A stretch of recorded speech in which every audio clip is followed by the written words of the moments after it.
Good morning વિદ્યાર્થી મિત્રો, તમારું હાર્દિક સ્વાગત છે આપણી યુટ્યુબ ચેનલ એમડી એકેડમીમાં। આજે આપણે વાત કરવાના છે આજના મહત્ત્વપૂર્ણ કરંટ અફેરની। આ કરંટ અફેર ગુજરાતની બધી જ એક્ઝામ માટે મોસ્ટ ઇમ્પોર્ટન્ટ છે મિત્રો। તો શરૂઆત કરીશું। તાજેતરમાં વિશ્વ શરણાર્થી દિવસ ક્યારે ઉજવવામાં આવે? તો જવાબ આવશે મિત્રો 20 જૂન। દર વર્ષે 20 જૂનના વિશ્વ શરણાર્થી દિવસ ઉજવવામાં આવે છે, જે સંઘર્ષ અને સતામણીથી વિસ્થાપિત થયેલ લોકોની શક્તિ અને દ્રઢતાને સ્વીકારવા માટે સમર્પિત છે। અને 2025ની થીમ શું છે? તો શરણાર્થીઓ સાથે એકતા। મોસ્ટ ઇમ્પોર્ટન્ટ છે મિત્રો થીમ, આવનારી એક્ઝામમાં પૂછાઈ શકે છે તમને વિશ્વ શરણાર્થી દિવસની થીમ। તો શરણાર્થીઓ સાથે એકતા। મૂર્તિ અને સમર્થનનો સમાવેશ પર હાકલ કરે છે, જે ખાતરી આપે કે શરણાર્થીઓ એક મહત્ત્વપૂર્ણ છે। અને પ્રથમ વખત 20 જૂન 2001ના રોજ વિશ્વ શરણાર્થી દિવસ ઉજવવામાં આવ્યો હતો। જેટલા પણ વિદ્યાર્થી મિત્રો આપણી યુટ્યુબ ચેનલમાં નવા હોય તો આપણી ચેનલ સબસ્ક્રાઈબ કરી લેજો, બાજુમાં આપેલા બેલ આઇકન ઉપર ક્લિક કરી લેજો, જેથી કરીને કરંટ અફેરના બધા જ વિડીયોની નોટિફિકેશન તમને મળી રહે। તો આગળ વધીશું। તાજેતરમાં નાણાં મંત્રાલય દ્વારા કોને ડિજિટલ પેમેન્ટ એવોર્ડ એનાયત કરવામાં આવ્યો છે? તો ઇન્ડિયન પોસ્ટ પેમેન્ટ બેંકને નાણાં મંત્રાલય દ્વારા ડિજિટલ પેમેન્ટ્સ એવોર્ડ આપવામાં આવેલો છે। તો તાજેતરમાં જે નાણાં મંત્રાલય દ્વારા ઇન્ડિયન પોસ્ટ પેમેન્ટને ડિજિટલ પેમેન્ટ એવોર્ડ એનાયત કરવામાં આવ્યો છે। આ એવોર્ડ IPPB જે ડિજિટલ નાણાકીય સેવાની સુલભ અને સર્વસેવાત્મક અને વિશ્વસનીય બનાવવા માટે તેમના ઉત્કૃષ્ટ યોગદાન બદલ આ સન્માન મળેલું છે। આગળનો ક્વેશ્ચન છે, તાજેતરમાં અસદ સલામ સિયામને કયા દેશના વિદેશી સચિવ તરીકે નિયુક્ત કરવામાં આવ્યા છે? તો બાંગ્લાદેશ। તો બાંગ્લાદેશની રાજધાની છે મિત્રો ઢાકા, ત્યાંનું ચલણ છે બાંગ્લાદેશી ટાંકા, અને આશરે 17.15 કરોડ જેટલી વસ્તી છે, અને બંગાળી ભાષા બોલાય છે ક્યાં? બાંગ્લાદેશમાં। તાજેતરમાં ભારતે કયા દેશ સાથે ફાલ્કન 2000 જેટનું ઉત્પાદન કરવા માટે કરાર પર હસ્તાક્ષર કર્યા છે? તો ભારતે મિત્રો ફ્રાન્સ સાથે હસ્તાક્ષર કર્યા છે। શાના માટે? તો આ ફાલ્કન જેટ ખરીદવા માટેના। ઓકે, તો જોઈશું મિત્રો તેની ડિટેલ।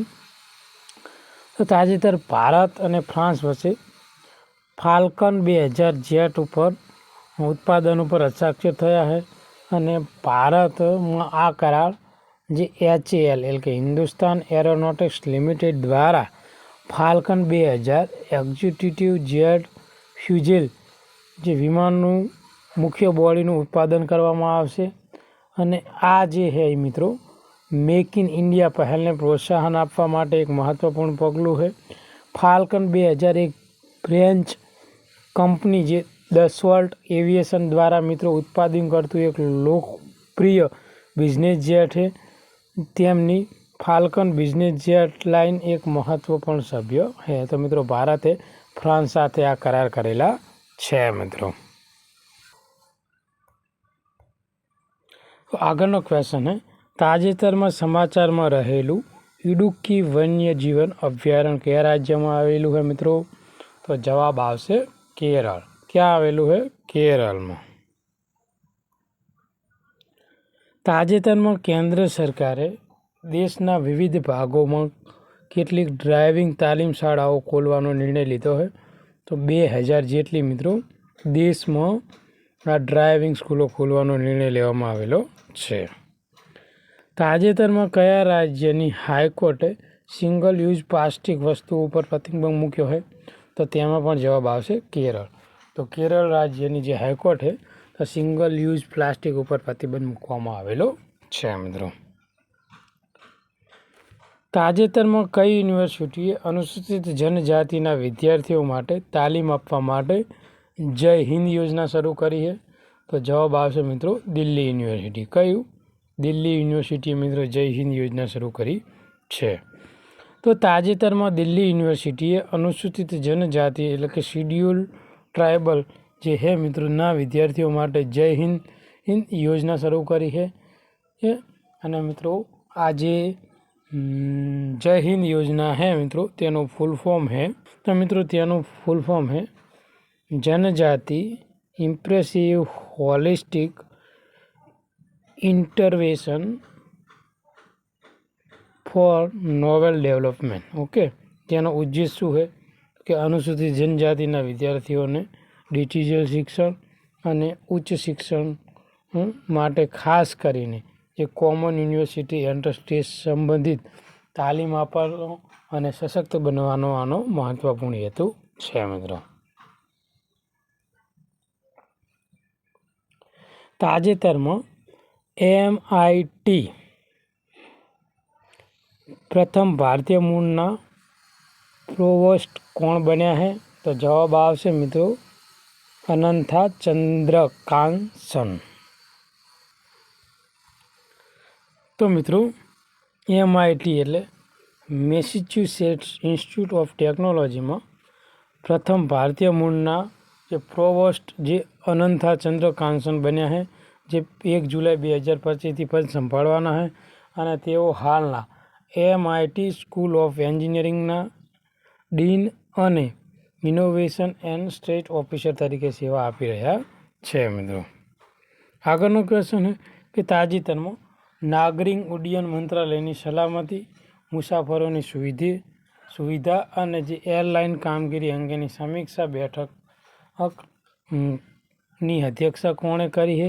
તો રામમોહન નાયડુ. તાજેતરમાં ભારત કયા દેશ સાથે હાઈ કમિશનને ફરીથી સ્થાપિત કરવા માટે સહમત થયું છે? તો કેનેડા. તો હાલમાં આપણા જે પ્રધાનમંત્રી નરેન્દ્ર મોદી છે મિત્રો એ કેનેડાની મુલાકાતે હતા, જ્યાં G7 સમિટ યોજાઈ હતી. તો આ જે G7 છે મિત્રો, G7 સમિટ, ત્યાં વડાપ્રધાન નરેન્દ્ર મોદી અને જે કેનેડાના વડાપ્રધાન છે માર્ક કાર્ની વચ્ચે બેઠકમાં આ મહત્ત્વપૂર્ણ નિર્ણય લેવામાં આવ્યો હોય, જ્યાં થોડાક દિવસ પહેલાં ભારત અને જે કેનેડાના સંબંધો છે મિત્રો તેમાં કડવાશાઈ હતી અને હવે ફરીથી ભારત અને કેનેડા સાથે હાઈ કમિશન ફરીથી સ્થાપિત કરવા માટે સહમત થયું છે મિત્રો. તાજેતરમાં કયા રાજ્યએ શાળાઓમાં હિન્દીને ત્રીજી સામાન્ય ભાષા તરીકે બનાવી છે? તો મિત્રો મહારાષ્ટ્ર. તો તાજેતરમાં મહારાષ્ટ્ર સરકારે શાળાઓમાં હિન્દીને ત્રીજી સામાન્ય ભાષા બનાવી છે. આ નિર્ણય મરાઠી અને અંગ્રેજી માધ્યમની શાળાઓમાં ધોરણ 1 થી 5 સુધીના વિદ્યાર્થીઓને હિન્દીને સામાન્ય ભાષા તરીકે ત્રીજી ભાષા રહેશે. જો કોઈ ધોરણમાં ઓછામાં ઓછા 20 વિદ્યાર્થીઓથી હિન્દી સિવાય અન્ય ભારતીય ભાષા શીખવા વ્યક્ત કરતા હશે તો તેમને ભાષા શીખવાનો વિકલ્પ આપવામાં આવશે. અને આ આદેશ રાષ્ટ્રીય શિક્ષણ નીતિ 2020 અને રાજ્ય અભ્યાસક્રમ ફ્રેમવર્ક 2024ના અમલના ભાગરૂપે જારી કરવામાં આવેલો છે મિત્રો. આગળનો ક્વેશ્ચન છે તાજેતરમાં નિપ્પોન કોઈ ઇન્ડિયાના પ્રથમ ભારતીય MD તરીકે કોણ બન્યું છે? તો સંતોષ કુમાર.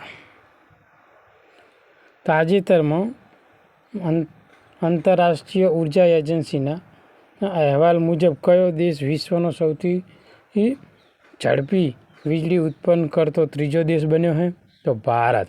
પહેલા ક્રમાંકે કોણ છે? USA છે, બીજા ક્રમાંકે છે ચીન અને ત્રીજા ક્રમાંકે છે ભારત. બરાબર, તો ભારત ત્રીજા નંબરે છે. અને મિત્રો જે આ ઉર્જામાં મિત્રો ભારત ત્રીજા ક્રમે આવવાનું કારણ શું છે? તો પુનઃપ્રાપ્ય ઉર્જા સ્ત્રોત ખાસ કરીને સૌર ઉર્જામાં ભારતમાં નોંધપાત્ર વધારો જોવા મળ્યો છે, જેના લીધે વીજળી ઉત્પાદનમાં ભારત ત્રીજા ક્રમાંકે આવી ગયું છે. તો આજનું આજે મહત્ત્વપૂર્ણ કરંટ અફેર છે એ અહીંયા પૂરું કરીએ છીએ. આ વિડીયો તમને ગમ્યો હોય તો આપણી ચેનલને સબસ્ક્રાઈબ કરજો, આ વિડીયો લાઇક કરજો અને તમારા બીજા મિત્રોને મોકલી આપજો. થેન્ક યુ, ધન્યવાદ.